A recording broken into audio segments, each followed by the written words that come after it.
Paris, 29 août 1944. La libération de la France est en marche. Le régime de Vichy s'est effondré. Le général de Gaulle vient de rétablir la République. Mais dans certaines poches du pays, minées par les destructions et les pénuries, la haine domine après 4 ans d'occupation allemande.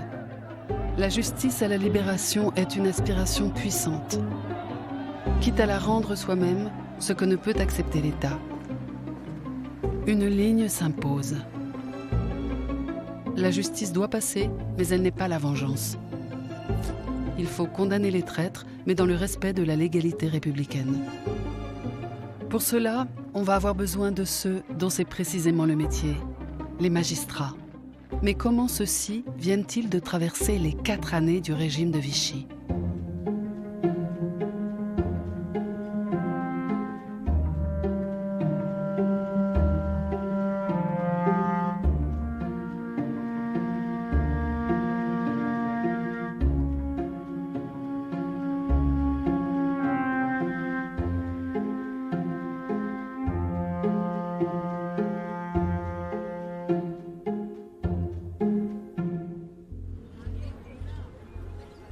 « 10 juillet 1940. L'invasion allemande vient de balayer en quelques semaines l'armée française, qui était considérée comme l'une des premières au monde. Et comme tous les Français, les magistrats partagent l'humiliation et la peur qui règnent dans le pays. Réunie en catastrophe à Vichy, l'Assemblée nationale vote les pleins pouvoirs constituants au maréchal Pétain. À 84 ans, il devient le chef de l'État français, peut rendre la justice, écrire la loi et la faire appliquer. Si on veut avoir un gouvernement républicain, il faut que ces pouvoirs soient clairement distingués. Ça, c'est ce que tous les étudiants en droit apprennent. Ce que va clairement faire le régime de Vichy, qui est de confondre ces pouvoirs, aurait dû perturber profondément ces magistrats qui baignent dans cette culture-là de séparation des pouvoirs, de pouvoir tempérer aussi. Et il est évident que les valeurs changent, c'est-à-dire qu'on a une sorte de jeu de bonneteau. Nous avions liberté, égalité, fraternité, des valeurs républicaines. Tout d'un coup, il y a travail, famille, patrie. Mais Pétain est le chef d'un État quasiment impuissant. Les Allemands ont capturé 2 millions de soldats français, occupent plus de la moitié du territoire, exigent l'équivalent de 200 millions d'euros par jour et imposent la collaboration. Pour exister malgré tout, il reste entre les mains du gouvernement français une administration, un pouvoir de police et de justice. La justice occupe une place centrale parce qu'elle permet justement de monopoliser l'ordre. Sous Vichy, le besoin d'ordre est très fort. On est dans un régime instable qui rejoue sa position en quelque sorte. En rendant la justice, Vichy nous dit à ses contemporains: j'incarne l'ordre dans la société, j'incarne la paix et j'incarne la justice. Ces fonctions-là sont essentielles. C'est aussi exister face aux Allemands. Ces derniers ont accepté de n'intervenir en matière de justice que dans les cas où leurs intérêts seront mis en cause. Ils ont installé pour cela des tribunaux militaires en zone occupée. De son côté, Pétain nomme ministre de la Justice un de ses mentors, Raphaël Alibert, juriste de formation, monarchiste, catholique et antisémite. On n'est pas sur un personnage banal, pour le coup. Donc là, c'est important et ça insuffle de toute façon un virage très important dans la logique qui est à l'œuvre au sein du ministère de la Justice. Alibert s'occupe immédiatement de mettre en place un grand procès politique pour juger les responsables de la défaite. Ce procès se tiendra 2 ans plus tard, à Riom. Une condamnation par Pétain lui-même va apparaître comme une revanche, alors qu'une décision judiciaire avec un certain nombre de procédures, de rituels qui marquent une certaine indépendance a une force beaucoup plus grande.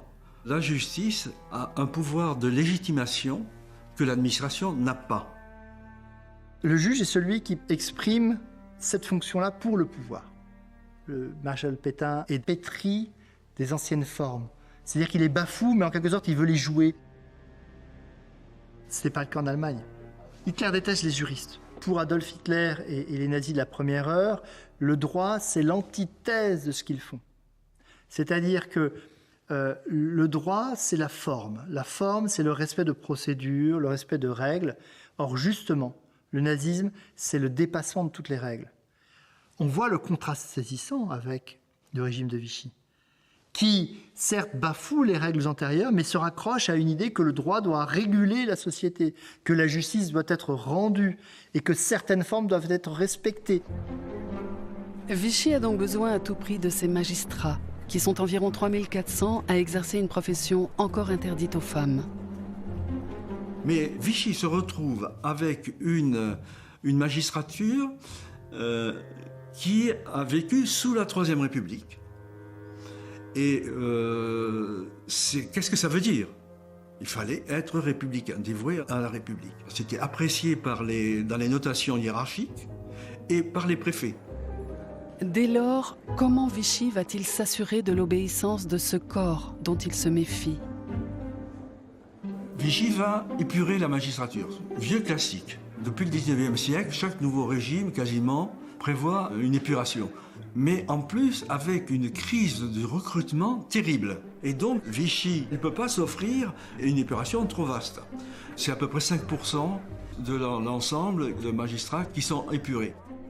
Il y a une loi qui va être prise en juillet 1940 qui permet de suspendre un fonctionnaire ou un magistrat sans raison. Et en fait, avant tout, pour des raisons d'incompatibilité politique. Donc les magistrats savent à ce moment-là qu'ils sont dans un risque de perdre leur travail, en fait, et voient tout de suite que leur conformité va être un critère important qui peut éventuellement leur coûter leur carrière ou leur poste. La grande différence avec les épurations précédentes, c'est que les magistrats sont aussi touchés directement par les lois xénophobes et antisémites que Raphaël Alibert met en place. Les emplois publics sont désormais interdits à toute personne née d'un père étranger et aux juifs, définis comme toute personne issue de 2 grands-parents de race juive et dont le conjoint lui-même est juif, ou toute personne issue de 3 grands-parents de race juive. Pourquoi on peut estimer qu'elles sont injustes, ces lois ? C'est qu'elles contreviennent à ce qu'on peut considérer comme le socle commun de qui nous sommes, et notamment tel qu'il a été dicté depuis la Révolution française, c'est-à-dire au principe d'égalité de traitement, de liberté individuelle, de garantie de ces libertés. C'est bien du droit, mais ce n'est pas juste. Et on peut le ressentir. On peut estimer que d'un point de vue presque émotionnel, on ressent ce sentiment de ce qui est juste et injuste. Et je crois que c'est pour ça que ces magistrats en ont conscience. Tous les premiers présidents de la Cour de cassation et des cours d'appel vont transmettre à tous les magistrats l'obligation de se déclarer en tant que juif ou pas. Il y a des réactions individuelles, c'est-à-dire que les magistrats vont être compatissants avec leurs collègues exclus. Il y aura 77 magistrats exclus, simplement parce qu'ils sont juifs. Moi, je me suis intéressé aux universités. Qu'est-ce qu'on constate ? On voit des doyens qui, avec zèle, le lendemain matin de la promulgation des statuts des Juifs, demandent à leur administration, alors il y a combien de Juifs ? Et à Paris, à la faculté de droit de Paris, au Panthéon, il se trouve qu'un des hommes d'entretien a une mère juive. Il est révoqué le soir même. Le soir même. Vous voyez un Allemand dans le bureau du doyen de la faculté de droit de Paris ? Moi, j'en vois pas. À la Cour de cassation de Belgique, le premier président, le procureur général et le bâtonnier protestaient contre les Allemands en disant que les magistrats juifs étaient des collègues comme les autres, qui n'avaient aucune raison de discriminer, etc. Cette magistrature belge va clairement signifier que ce que vous voulez que nous fassions est contraire à notre système juridique, à nos convictions, à ce que nous considérons comme juste. Et là, dans des cultures juridiques relativement proches, enfin relativement similaires et très proches, on a 2 attitudes diamétralement opposées. Comment expliquer le silence des magistrats français qui affirmaient être de dévoués républicains dans les décennies précédentes ? Il ne faut pas estimer que ces magistrats sont tous xénophobes ou antisémites. Je pense même qu'une majorité ne l'est pas franchement, ne l'est pas activement. En revanche, je pense qu'il faut une certaine dose d'acceptation, d'indulgence envers ces idées, pour qu'on puisse accepter de tourner la tête ailleurs face aux choses désagréables. Et ces convictions républicaines ne doivent pas être confondues avec une adhésion à la Déclaration des droits de l'homme et des citoyens de 1789. C'est-à-dire qu'il faut estimer que ces grands principes de liberté individuelle, d'égalité des individus, sont plutôt des déclarations de principes que des réalités. En 1936 ou en 1938, un dévoué républicain, c'est quelqu'un qui est surtout ni socialiste, ni communiste, ni monarchiste, et qui se tient sur son quant à soi à une vie finalement de la bourgeoisie moyenne, sans grand écart. Et ces valeurs républicaines sont le respect surtout de l'ordre établi. Et donc elles sont variables en fonction de l'ordre tel qu'il est défini par une politique à un moment donné. Ces magistrats, cela fait plus de 20 ans que l'un des avocats les plus célèbres de l'époque, Maurice Garçon, les observe. Aujourd'hui, il y a 17 000 dossiers de Garçon aux Archives nationales. C'est un type très grand, 1,94 m. Il a des yeux très bleus, presque glaçants. Il impressionne. C'est un avocat multicarte. D'abord, c'est l'avocat du tout Paris. Quand il est au tribunal, il a une petite palette et il demande à l'huissier d'aller chercher un petit godet d'eau et il a un petit carnet et il peint. Il peint le président du tribunal, il peint les assesseurs, il peint les témoins, il peint ses confrères, il peint les accusés et les magistrats n'osent rien lui dire. Il a une image détestable des magistrats. Il n'aime pas non plus beaucoup les avocats. Les avocats le lui rendent bien. Mais c'est vrai que quelqu'un qui fait des aquarelles pendant que vous êtes en train de plaider, c'est énervant. Dans le journal qu'il tient quotidiennement, Maurice Garçon confie déjà en 1939 au sujet des magistrats. Leur prétendue indépendance dont ils parlent est une plaisanterie. Plus ils gravissent les échelons des honneurs, plus ils sont serviles. Ils sont d'ailleurs ingrats. Si le gouvernement change, ils se mettront au service de celui qui tient présentement le pouvoir et jetteront impitoyablement en prison ceux dont 15 jours avant, ils léchaient encore les bottes et auxquels ils doivent ce qu'ils sont. Il est au courant de toutes les affaires du palais, de l'avancement d'un tel, comment un tel est arrivé là, pourquoi lui et pas un autre, etc. Voilà, c'est son regard, mais c'est un regard qui est vécu de l'intérieur. Il n'invente rien, il voit bien comment les choses se passent, il voit la cuisine. Le parquet est aux ordres du gouvernement à l'époque. Les magistrats, leur promotion, leur nomination sont très proches du pouvoir politique, puisqu'il y a un dossier dans lequel, sous la Troisième République, ça sera la même chose encore sous la Quatrième République, mais sous la Troisième République, avec des recommandations de soutien d'hommes politiques ou pas pour les magistrats. Donc toute la haute hiérarchie dépend du pouvoir politique, et notamment les parquets. Maurice Garçon s'attarde particulièrement sur le tandem de magistrats le plus célèbre de l'époque, le procureur André Mornay et le juge d'instruction Pierre Bouchardon. Spécialistes de la trahison, ils ont fait condamner à mort l'espionne Mata Hari et les mutins de la Grande Guerre, dans des parodies de procès uniquement à charge, sur ordre du pouvoir. Maurice Garçon écrit « Mornay. Nos premières rencontres doivent remonter à 1915. Ami de Bouchardon, dont le sadisme ne se décrit plus, il complétait jadis devant le conseil de guerre ce monstre nécrophile. Il jouissait de faire suer d'angoisse à l'instruction et à l'audience. Puis, ayant obtenu la condamnation, il jouissait en allant voir couler le sang. Puis, la paix venue, ils ont gagné ce grand cimetière qu'est la Cour de cassation. Pendant le gouvernement de Pétain, je ne sais ce qu'a fait Bouchardon, mais j'ai vu Mornay à l'œuvre. Mornay se porte candidat sur 2 postes, la commission de dénaturalisation, de révision des nationalités du mois de juillet 1940 pour occuper un poste de vice-président. Et il se porte candidat pour le procès de Riom, pour poursuivre ceux qui ont fait les défaitistes, les pacifistes, voilà, qui revient sur son combat de toujours, lutter contre les responsables de la défaite. C'est être quelqu'un, exercer un pouvoir, être un personnage respecté et craint. Et je crois qu'il aime aussi un petit peu l'argent, puisqu'il touche des indemnités pour toutes ces fonctions-là. Mornay n'est pas retenu pour le procès de Riom. mais réussit à être nommé président d'une des commissions de révision des naturalisations. Mis en place par le ministère de la Justice, ses bureaux sont place Vendôme.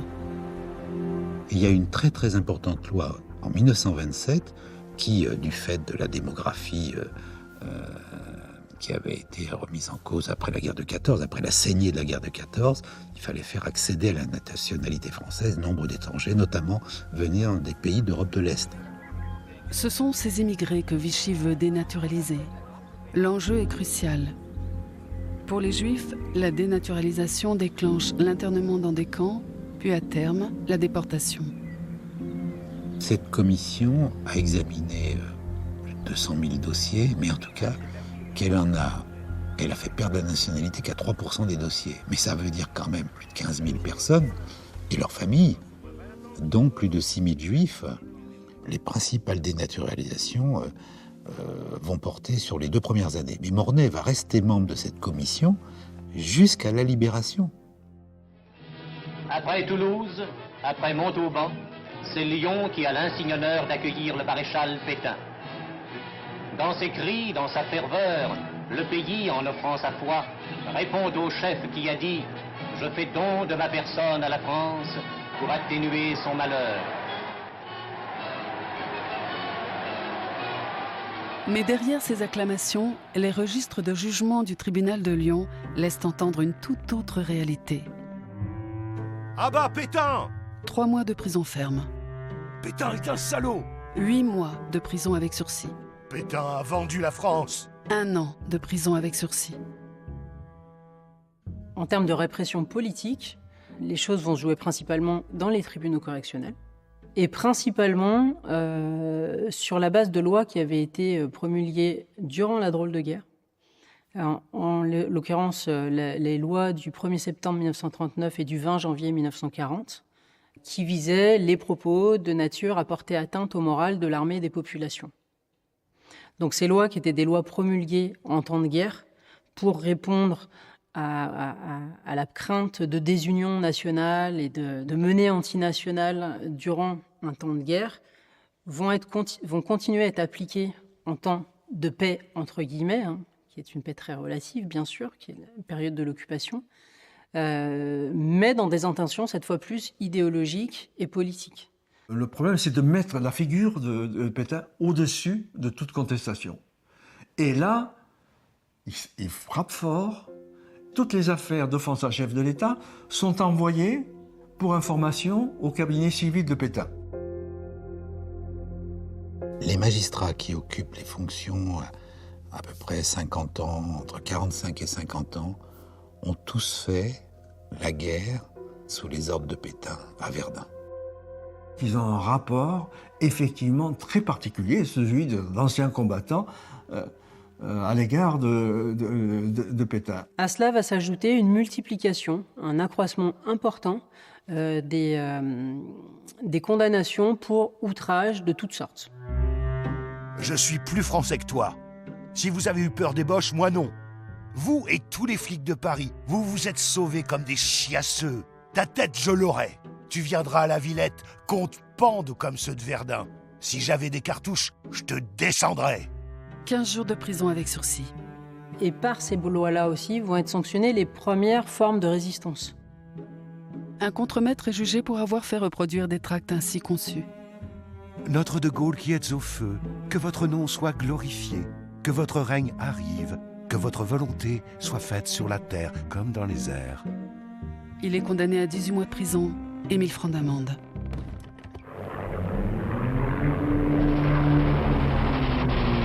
Tout bascule le 22 juin 1941. Les Allemands rompent le pacte germano-soviétique, attaquent à l'Est. Les conséquences sont immédiates en France. Les communistes s'engagent dans la lutte armée contre l'occupant. Et le 21 août, le communiste Pierre Georges abat un soldat allemand à la station Barbès du métro parisien. Il va y avoir une négociation entre les représentants de Pucheux, c'est-à-dire le ministre de l'Intérieur, et les Allemands, où, en fait, les Allemands acceptent que les juges français jugent une affaire dont la victime est un de leurs officiers. Parce qu'en principe, ils ont le droit international les autorise à juger eux-mêmes. c'est beaucoup plus profitable que ce soit un juge français qui condamne plutôt que eux-mêmes un tribunal allemand. Parce que ça implique en fait la justice française, et qu'un juge français, qu'un tribunal français condamne pour l'exécution d'un officier allemand, c'est une manifestation forte, très très forte, de montrer, mais regardez, on est capable de le faire. C'est tout l'enjeu de la collaboration, c'est à la fois de prendre place dans l'Europe allemande qui est en train de se construire, tout en conservant une identité française revendiquée. Les Allemands donnent 8 jours pour condamner à mort 6 communistes. Une loi est promulguée en urgence pour créer une juridiction d'exception, celle des sections spéciales destinées à réprimer les communistes. Le nouveau ministre de la Justice, Joseph Barthélemy, participe à contre-cœur à sa rédaction. Il se bat et essaye de faire valoir toute une tradition depuis le 19e siècle qui réserve ce genre de répression à des militaires, mais pas à la justice civile. Alors Joseph Barthélemy, il est une sorte de porte-étendard de ce qui se fait de mieux du côté des juristes français plutôt libéraux de l'entre-deux-guerres, qui défendent des valeurs, qui sont censés défendre des valeurs qui sont celles de la République. Il est député avant 1936 et son ambition est de devenir ministre assez clairement. Et puis le Front populaire vient mettre un coup d'arrêt à sa carrière assez foudroyante et flamboyante. Il fait partie de ces juristes qui sont effrayés par le communisme, le socialisme, le réformisme, porté notamment par Léon Blum, et qui ont un mouvement de réaction au sens étymologique, et vont s'orienter vers une forme de conservatisme beaucoup plus sévère dès 1936. Vichy vient le chercher, comme d'autres juristes.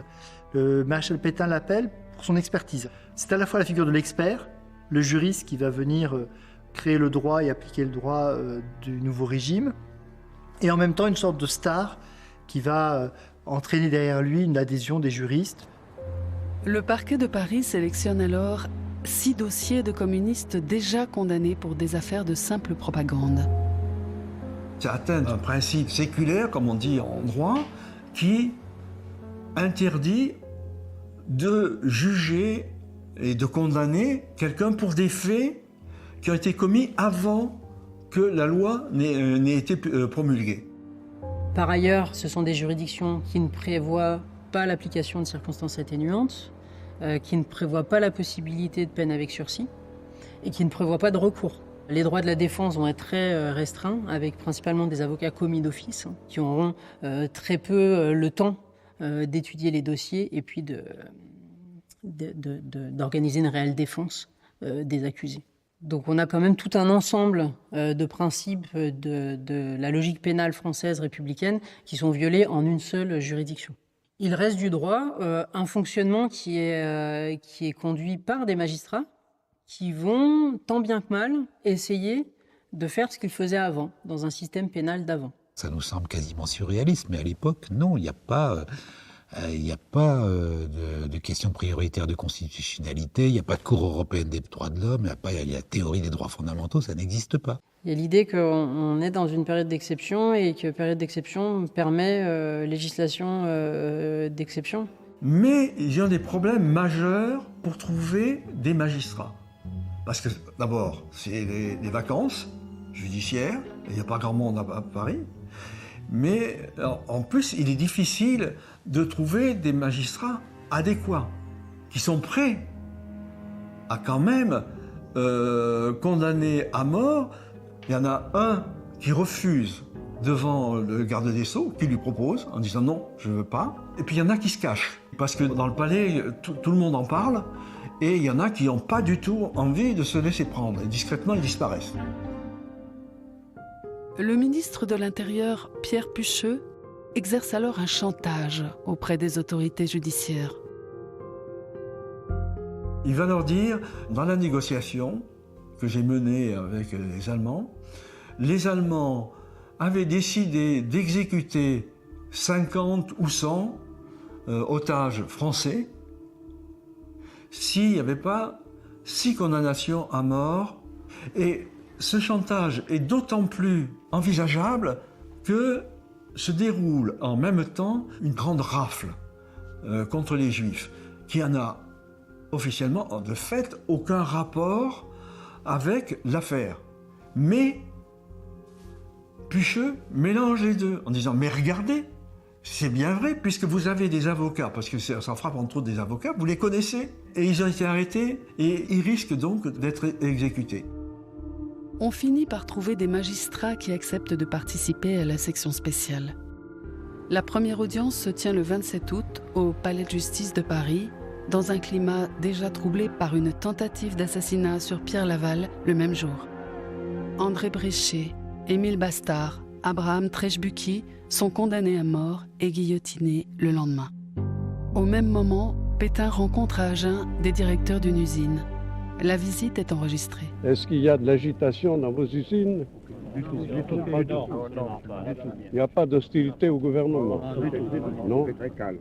Il y a encore évidemment des gens qui ont besoin d'être convaincus, mais ça viendra, ce sont les autres qui les entraîneront. Est-ce qu'ils sont au courant de la répression qu'on exerce à l'égard des communistes? Certainement. Absolument. Oui. Tout le monde l'approuve.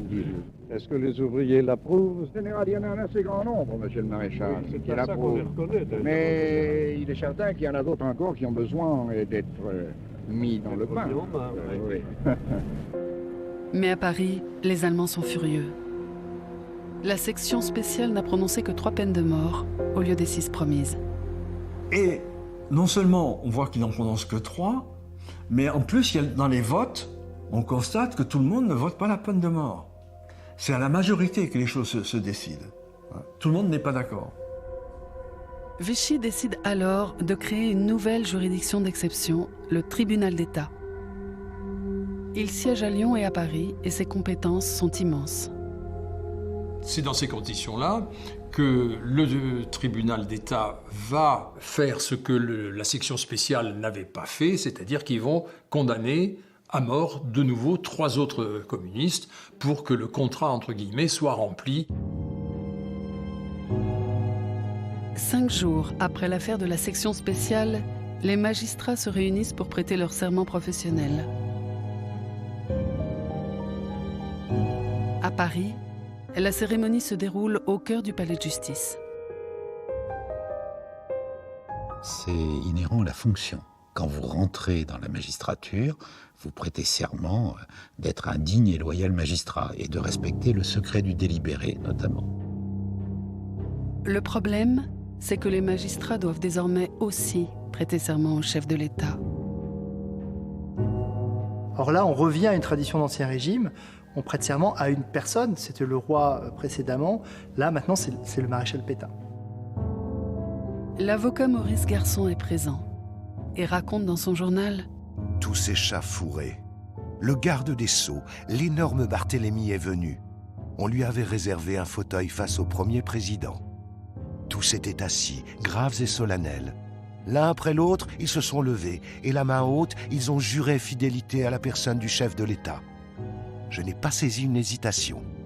Tout le monde est franc et pur, loyal et saint, sûr de son opinion. Le respect de l'ordre, la légitimité de l'État est supérieure aux autres, c'est-à-dire on va continuer à servir coûte que coûte et vaille que vaille, même si nous ne sommes pas tout à fait d'accord avec le régime en place. Dans une autre aile du palais de justice, les magistrats du tribunal de la Seine sont également invités à prêter serment. Il y a 212 magistrats et à l'appel chacun de leurs noms, ils vont prêter serment. Je le jure. Et là, à un moment donné, il y a un magistrat, qui s'appelle Paul Didier, qui va dire d'une voix forte « Je refuse le serment ».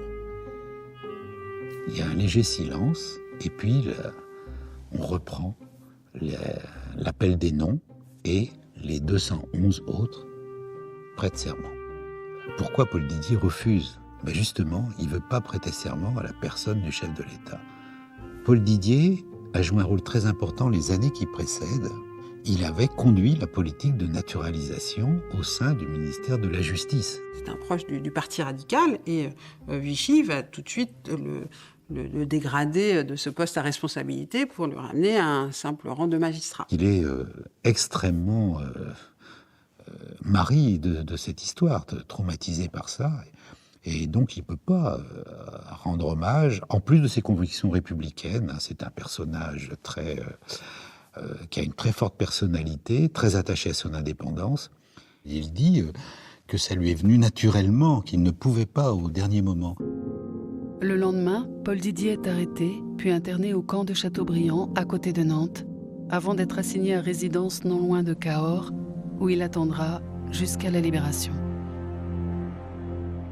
Faut-il mieux s'opposer et être tout de suite éliminé de la magistrature et être en dehors avec les conséquences, ou bien résister de l'intérieur? En tout cas, les autres magistrats résistants, eux, ils ont dit très clair, mais si on n'avait pas prêté serment, on aurait tout de suite été découvert, éliminé de la magistrature et arrêté, alors qu'ils ont continué leur combat en restant dans l'institution. Ce qui me semble peut-être plus important, c'est que dans des situations de crise et des situations exceptionnelles, les magistrats doivent faire des choix. Pour René Parodi, la décision sera immédiate. Issu d'une famille bourgeoise et humaniste, il devient procureur dans l'entre-deux-guerres et s'implique dans l'aide aux mineurs délinquants. C'est alors le temps du bonheur tranquille, celui d'une vie de famille, marqué par son mariage avec Jeanne, professeure de chimie en lycée, et la naissance de ses deux fils Olivier et Claude. Il s'engage quand la guerre éclate, entre dans la résistance dès l'été 1940, met ses enfants à l'abri en zone libre. En 1941, il est nommé à 37 ans au parquet de Paris, où il requiert avec son ami, le procureur Maurice Roland. Il rentre dans le mouvement Libération Nord et avec Maurice Roland, ces magistrats sont anti-allemands et sont patriotes et veulent lutter pas seulement dans le tribunal. Ils font du renseignement et permettent la réussite d'opérations de destruction de sites stratégiques. Mais René Parodi finit par être repéré début 1942. La Gestapo, les Allemands, vont venir à son domicile et où se trouve sa femme. Ils perquisitionnent, ils trouvent des documents. Sa femme vient le prévenir à l'audience. On lui passe un message selon lequel il faut qu'il rentre chez lui et que les Allemands vont revenir, vont passer. Et là, il va en discuter avec son procureur qui s'appelle Gabol, qui est un collaborationniste, un vichiste, qui lui dit un magistrat ne peut pas se cacher, il faut absolument faire face. Et il rentre et il est arrêté et il est incarcéré à Fresnes. Son corps est retrouvé, pendu, 2 mois plus tard. Mais c'est quelqu'un de catholique, personne ne croit à son suicide, il était torturé par la Gestapo. Aucun membre de son réseau n'est inquiété. René Parodi n'a pas parlé. Il devient le martyr de la résistance judiciaire.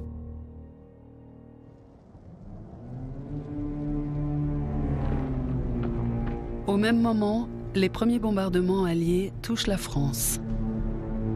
Les attentats organisés par la résistance sont de plus en plus nombreux. En réaction, les Allemands multiplient les condamnations à mort devant leurs propres tribunaux militaires et font des procès pour l'exemple. L'État français est alors pris dans une concurrence judiciaire avec l'occupant, réprime pour exister, crée sans cesse de nouvelles juridictions d'exception. Il y en a 10. Et il y en a même une qui est créée mais qui ne va jamais fonctionner. Parce qu'à force d'en créer, elle se chevauche, elle devient un peu inutile, elle se concurrence inutilement. Le nombre est important, mais en même temps, leurs compétences ne cessent de s'étendre et de s'aggraver. Et en plus, ce qui est intéressant, c'est de noter qu'il y a un caractère politique, la répression, mais aussi pour des affaires de droit commun. Abandon des chantiers de la jeunesse. Infractions aux lois sur le ravitaillement et le marché noir. Fabrication de faux papiers. Vol dans les champs. Avortement. Adultère. Un ancien proche de Pétain, Anatole de Monzy, dénonce « La France ne s'écroule pas. Elle s'écroule. » C'est à cette époque qu'arrivent dans les tribunaux des accusés jamais vus jusqu'alors. Ce sont les Juifs, sanctionnés pour ne pas avoir respecté l'assignation à résidence, ne pas s'être soumis au recensement obligatoire, ne pas avoir fait apposer le tampon juif sur leur papier d'identité ou porter l'étoile jaune. Et c'est donc courant 42 et surtout 43 que va se développer le contentieux antisémite au sein des tribunaux correctionnels français, puisque pour les magistrats et pour le législateur, on est là dans le droit commun. Ce semblant de forme vient en quelque sorte sauver l'activité du magistrat. Il est toujours en son tribunal, il est toujours avec le protocole habituel, et il va rendre une justice qui ressemble à la justice habituelle. Et là, les magistrats se mettent dans une position extrêmement bancale. Ils vont se faire la courroie de transmission d'une législation antisémite sous couvert d'application d'une législation de droit commun. À l'été 1942, l'extermination programmée par Hitler des Juifs d'Europe s'est accélérée. En France, de grandes rafles se succèdent avec l'aide active de l'État. Les convois de déportation quittent les camps de transit pour Auschwitz. Les Juifs sont pris au piège, poursuivis par la justice pour avoir enfreint des lois que eux seuls peuvent enfreindre, mais qu'ils doivent enfreindre s'ils veulent se mettre en sécurité. À Lyon, les dossiers des archives judiciaires laissent transparaître la détresse des prévenus. Comme celui d'Alice Lévy, arrêtée pour ne pas avoir fait apposer le tampon juif sur sa carte d'identité et avoir falsifié son nom, Lévy Bloch, en Léviste Blochat. Son procès-verbal indique « En fait, ma situation est identique à celle de nombreux coreligionnaires traqués par l'heure et les événements présents, plutôt que par une intention bien déterminée de me mettre en infraction avec les lois françaises. J'ajoute que je n'ai jamais été condamnée et que mon seul défaut est d'être de race juive. Je vois maintenant plus clairement à vos explications la situation dans laquelle je me suis mise. Et je suis fermement décidée de me mettre parfaitement en règle avec les lois françaises. » La répression des infractions à la législation antisémite est une répression très ferme. Les peines sont assez fluctuantes. Elles vont de simples amendes à des peines de prison fermes. Mais il faut être bien conscient qu'une peine d'amende pour ces populations sous le régime de Vichy, c'est déjà des peines sévères, sachant le dénuement dans lequel ils vivent et les contraintes multiples auxquelles ils se heurtent quotidiennement. Un emprisonnement pour une infraction administrative, une infraction aux lois anti-juives en France, peut aussi préserver un temps un juif qui aurait pu être victime d'une rafle par ailleurs. Et à la fois, ce juif peut être rendu détectable d'autant plus. Donc on a des paradoxes. À Grenoble, les juges vont toujours essayer de sanctionner par des peines les plus basses en faisant état du fait que si l'infraction était commise, c'était parce que cette personne fuyait les autorités d'occupation. Et donc c'est une infraction qui répondait à un état de nécessité. Alors que dans d'autres juridictions, par exemple à Lyon ou à Paris, ils vont être sanctionnés de manière très ferme et à aucun moment les juges font valoir cet état de nécessité. Donc il y a une véritable marge de manœuvre des juges sur ces dossiers-là qui s'exerce de manière assez rare finalement, comme on le constate dans les archives. On leur a appris sur les bancs de la faculté de droit que la loi est au-dessus de tout. Le magistrat est là pour appliquer la loi, mais on leur a aussi appris que la loi s'interprète. Et on leur a appris aussi que la fonction du magistrat, c'est d'aller entre la règle générale, la loi, et le cas particulier, l'affaire qui leur est soumise. Ils savent qu'ils peuvent interpréter, atténuer des effets, durcir d'autres effets. Il y a toujours une possibilité d'action. Et là, il y a plutôt une forme d'apathie. Ils banalisent, ils légitiment les règles qu'ils appliquent. Et donc, l'application de règles n'est pas neutre. Absolument pas. C'est-à-dire qu'en appliquant au quotidien des mesures antisémites, on rend l'antisémitisme acceptable. À l'été 1943, les Alliés contrôlent désormais toute l'Afrique du Nord et préparent l'invasion de la Sicile. Pour faire face, les Allemands ont envahi les zones libres. L'unification de la résistance intérieure s'accélère sous l'impulsion du général de Gaulle. Les maquis s'étendent. Les actions violentes contre les Allemands et les plus engagés dans la collaboration se multiplient. Une nouvelle période s'ouvre pour la justice française. Maurice Gabold est nommé ministre de la Justice.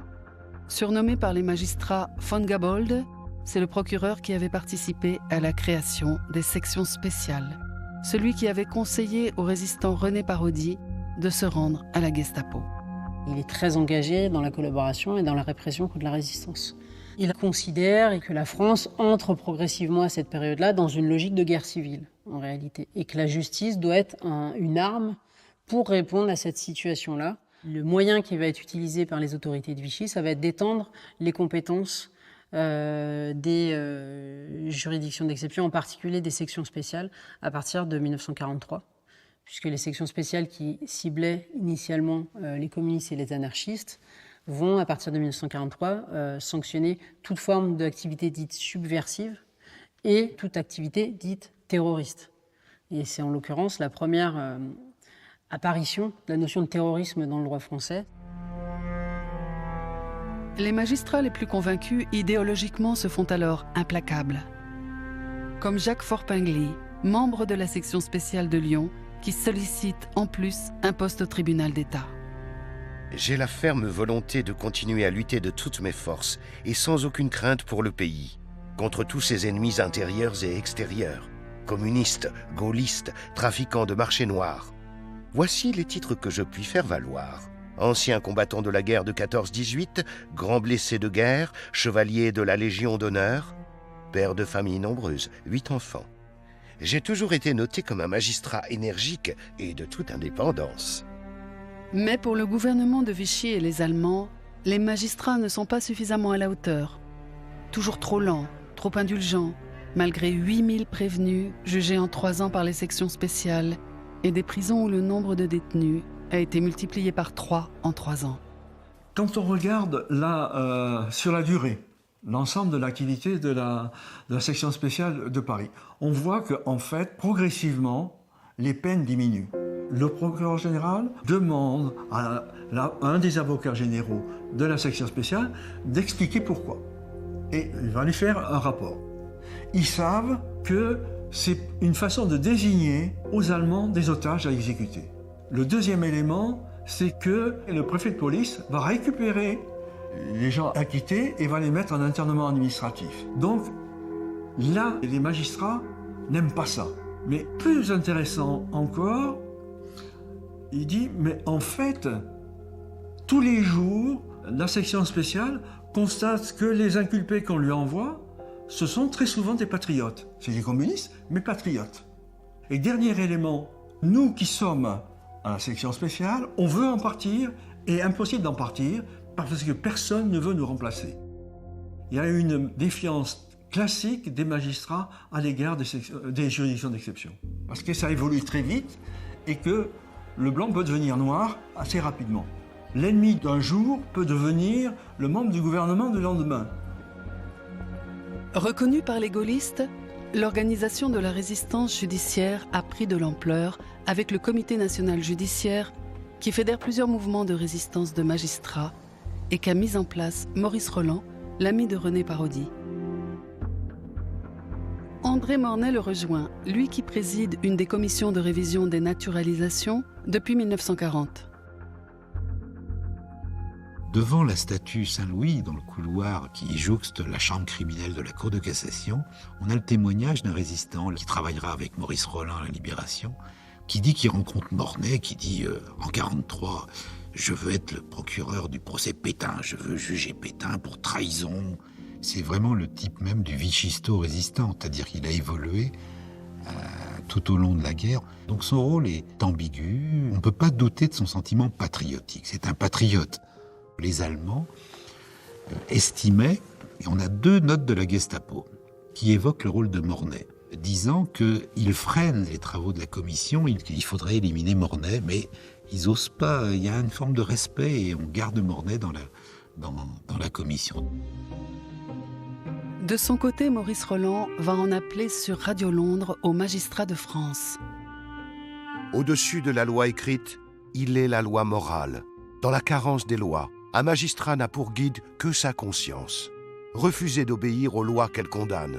Entravez-en l'application, empêchez-en l'exécution. Protégez vos concitoyens.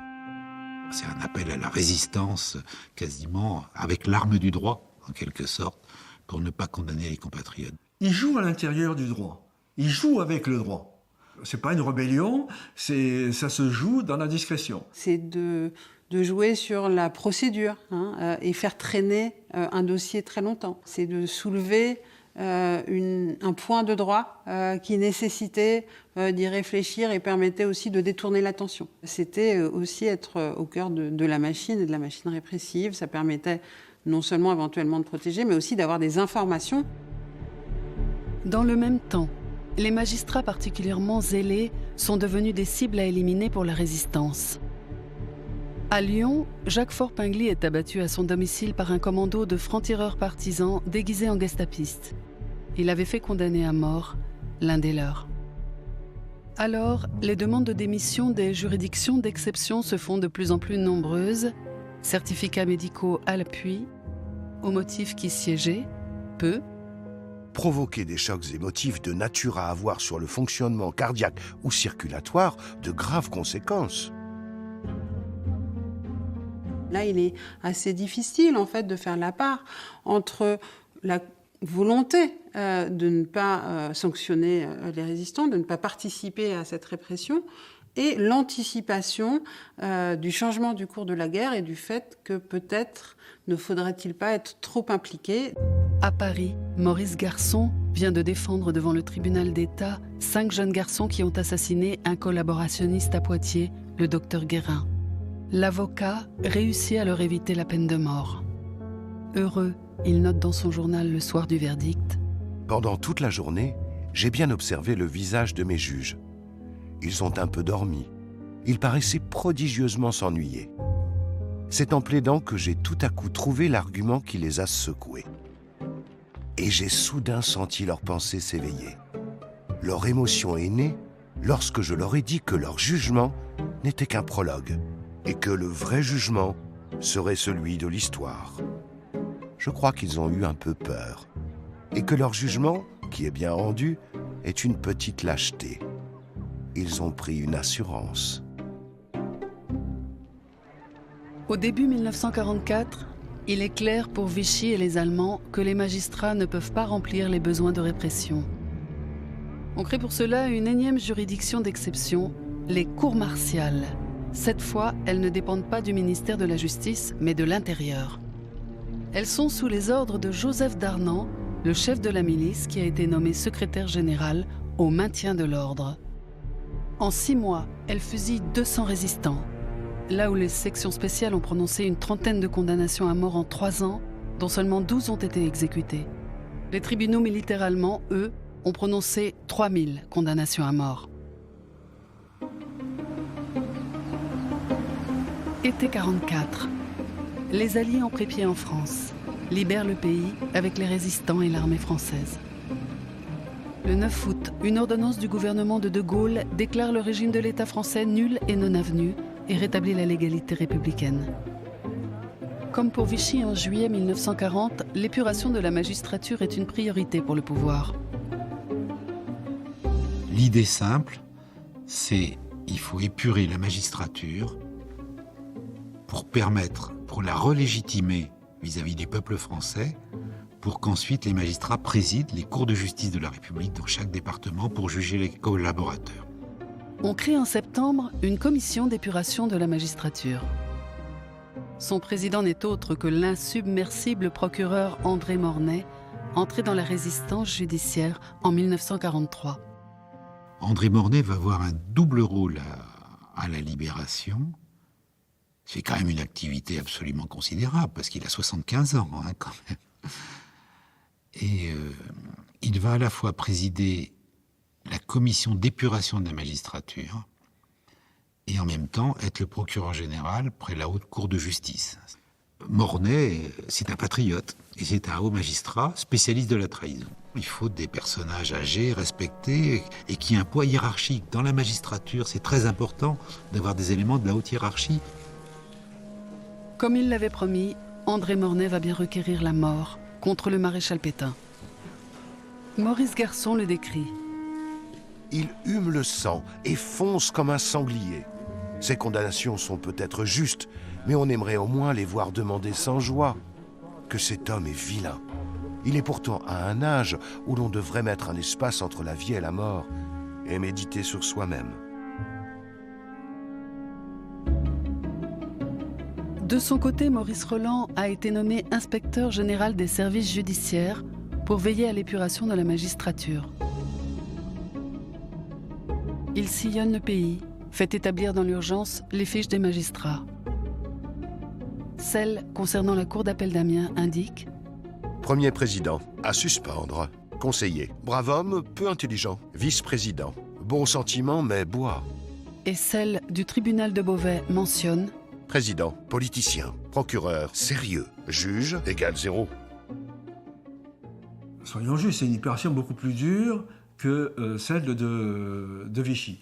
Mais en même temps, la République restaurée se retrouve avec le même problème de crise de recrutement, et donc elle ne peut pas s'offrir une opération trop vaste. Près de 10% des magistrats ont pu être touchés d'une manière ou d'une autre par ce processus, ce qui n'est pas rien.